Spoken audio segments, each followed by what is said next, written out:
This video is going to talk about Aristotle's virtue ethics with a view to leading into how it has influenced Aquinas' natural law. You will not be asked a question directly on Aristotle's virtue ethics himself. It's important to realize that. You will be asked about Aquinas' idea of virtue. But we need to mention Aristotle first of all in order for you to understand how he's influenced Aquinas. So, Aristotle wrote about virtue in his ethics, and this is quite different from the legalistic ethics from Aquinas and the Bible. Instead, Aristotle goes back to the idea of final cause or purpose in his writing. He notices that all our actions are purposeful. Everything we do for a reason. So, for instance, I go to work so I can pay the bills. I pay the bills so that I can be comfortable. I want to be comfortable so I can have a nice life, and so on and so forth. Now, Aristotle noticed that this goes on in a chain, but he realized or reasoned that there should be an end to the chain. He argued that there must be something we do for its own sake, and this he called eudaimonia. Eudaimonia is basically happiness. It's the all-round contented life, and for him this is the only thing that we desire for its own sake and not for achieving any other further purpose.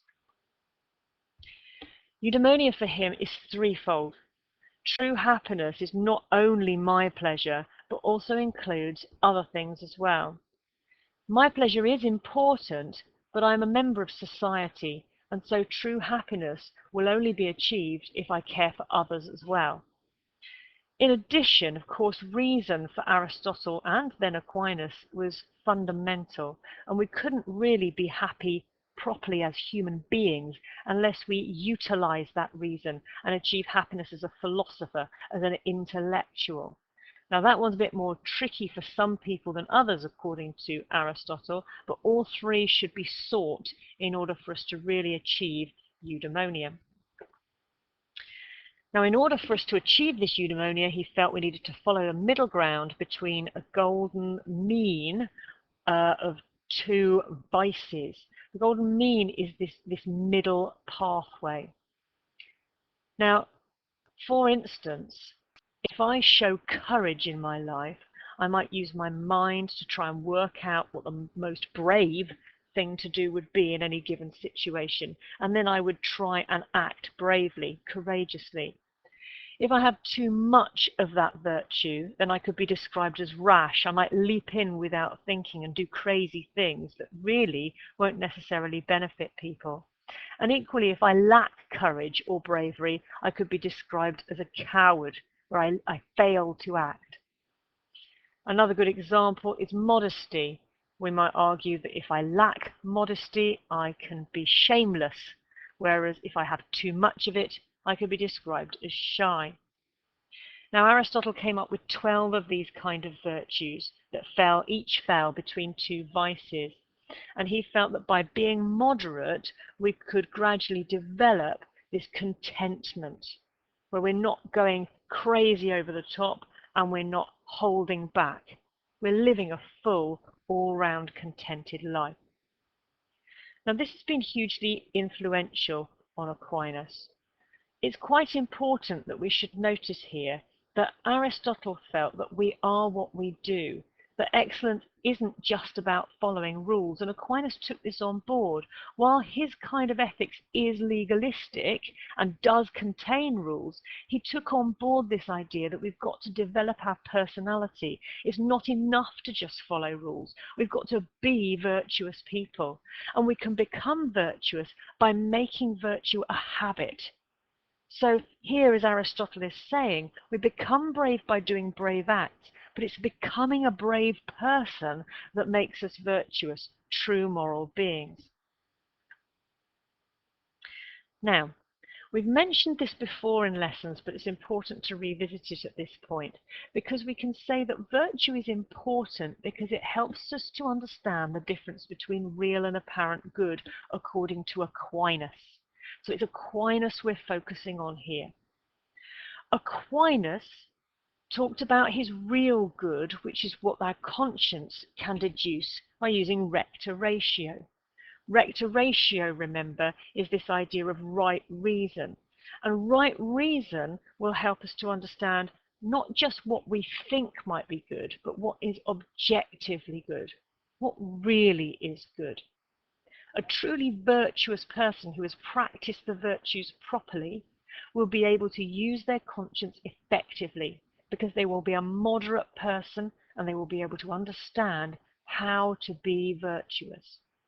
And we can contrast this with the idea of apparent good, which is something that we think might be good, but actually it's not. Somebody who's not a moderate, virtuous person might tend to leap into behavior that we think is good at the time, but actually isn't. Somebody who lacks virtue might hold back because they're seeking something that they think is good, because they're frightened of maybe being courageous or whatever, but that's an apparent good. Holding back might sometimes seem good, but actually isn't. So it's all about searching for what God really wants from us and using our reason in order to deduce that. So according to Aquinas, reason can establish these 4 virtues.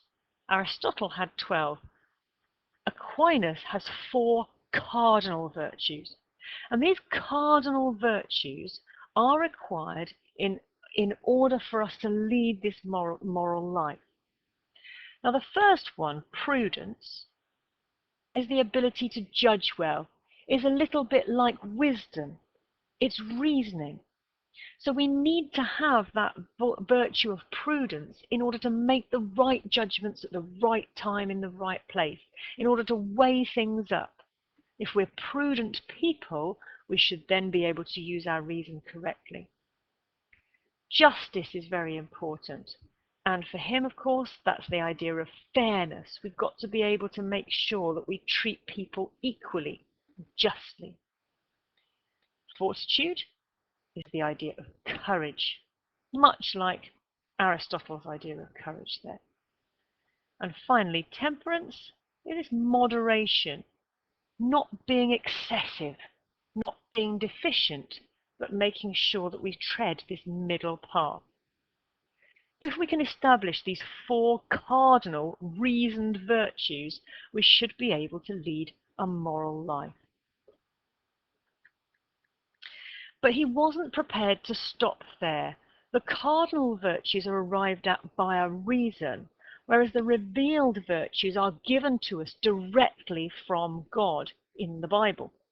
1 Corinthians chapter 13, verse 13 shows us these revealed virtues. This is revealed directly from God in the New Testament. Reason can't help us to know that these virtues are important. We just have to trust that they are because God says so. And that's a virtue in itself.